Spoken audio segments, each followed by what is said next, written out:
Kaixo, Malena naiz eta produktu kimikoak eta konpostari buruz hitz egingo dizuet. Zer dira produktu kimikoak? Produktu kimikoak kasu honetan barazkietara botatzen diren produktuak dira eta laborategietan sortzen dira. Zertarako erabiltzen ditugu produktu kimikoak? Normalean produktu kimikoak hondamena ekiditeko botatzen dira eta ere barazkien itxura, usaina, zaporea aldatzen dute. Zergatik dira txarrak? Dakigun bezala, produktu baten zaporea, usaina aldatzea ez da osasuntsua eta gainera nekazariek askotan arazoak izaten dituzte pestizidekin eta zorabiak eta poragaleak eta antsietatea eragiten diete.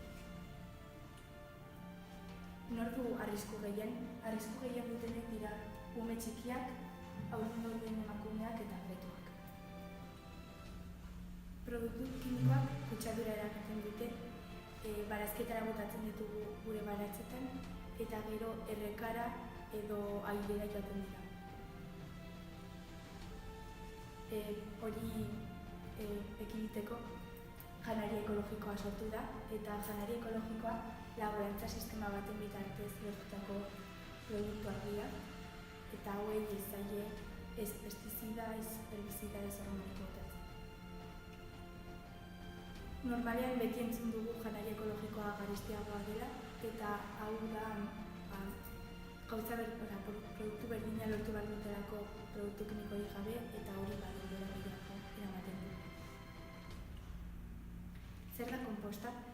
Konposta dakigun bezala konpostontzi batean egiten da eta hortzidura prozesu baten bitartez lortzen den lurra da eta konpostontzi hau zonatuko dizue konpostan duguna dela, eskolan duguna delako eta bere funtzioa honelakoa da. Hemendik produktuak botatzen dira, arrautza eskolak, papera tintarik gabe eta barazkiak edo fruta. Gero estrukturatzaile bat botatzen zaio eta bueltak ematen zaio dena nahasteko. Eta zergatik egin behar da konposta?